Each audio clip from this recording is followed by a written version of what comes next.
here going to talk about our blanket yarn. We're going to give you some tips on how to use this if you're weaving it on a loom.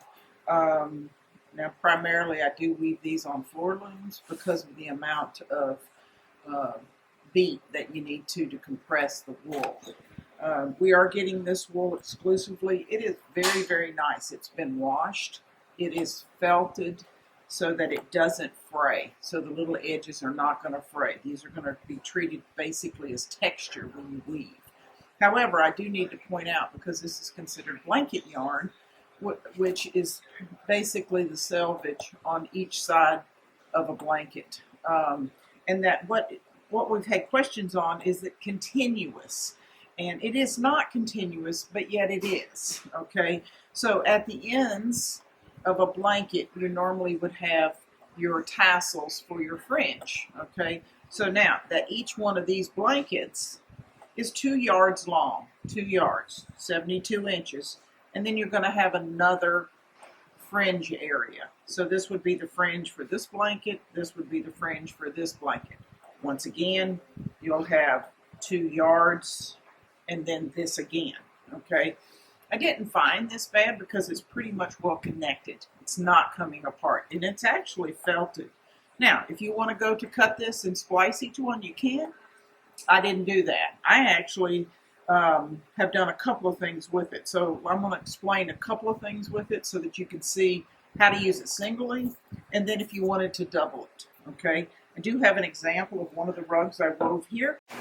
2 strips together in each section. It makes for a thicker rug, but a much more squishier, very plush rug.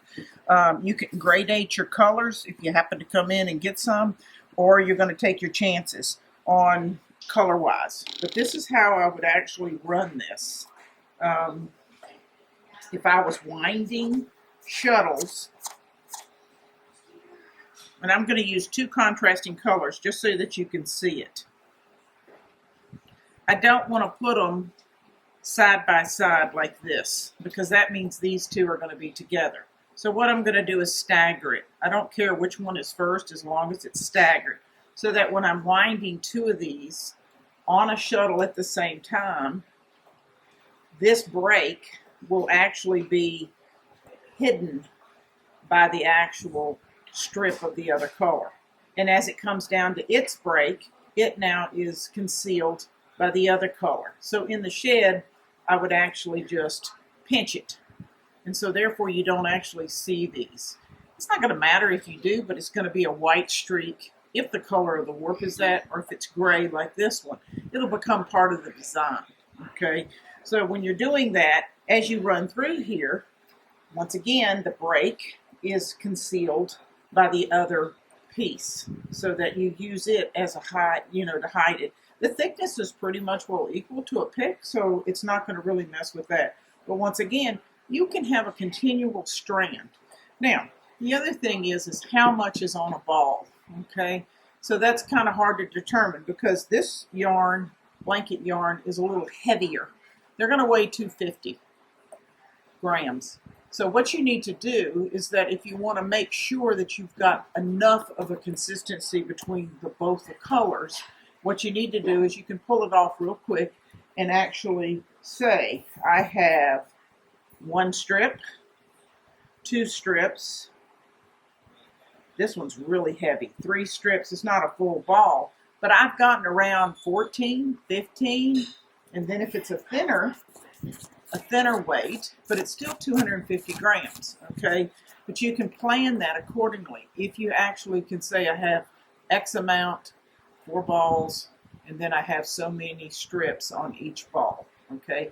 I've done a 2x3, which is this one right here. And in this one, I actually used 4 balls. And I'm planning another one that's on a brown warp that we'll put on as a blog, and it'll go through what I did with each one. We'll also have some illustrations, I think, where I've overlapped and how I pinched it in the warp. We'll have everything for you on that project. Okay, so that's using this double. If you're using this single, some people don't want a thick rug.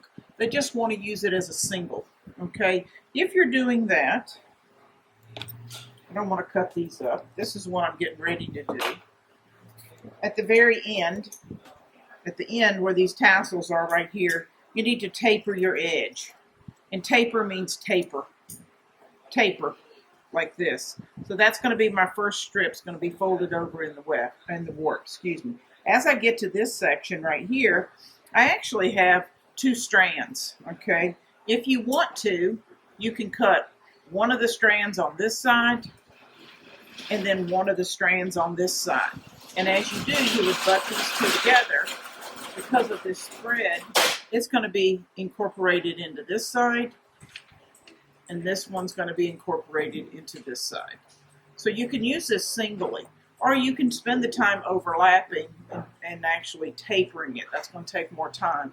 I have found that just barely overlapping them, because I have the thread, the warp threads on both sides, it actually holds it. All right, now you would need to beat this tight, especially on those. And I would try really hard not to try to have the overlaps hit on the same area, okay? It's nice to stagger those because it makes for a much more structural rug. Anyway, on these, that's what I would do singly. Double's easy. It's really easy, and it makes for a really nice soft rug. We've had this in the store quite a while, laying on the floor, and people have commented on how plush is the word. But you can see barely. I'd have to really look for the overlaps because they're encased.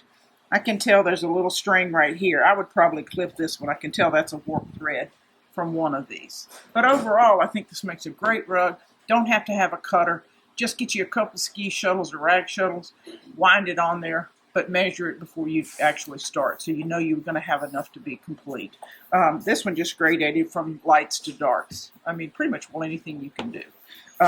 Just use regular carpet warp, 12 ends per inch, doubled twice. All right? Hope you try it. It's a great stuff. Love it.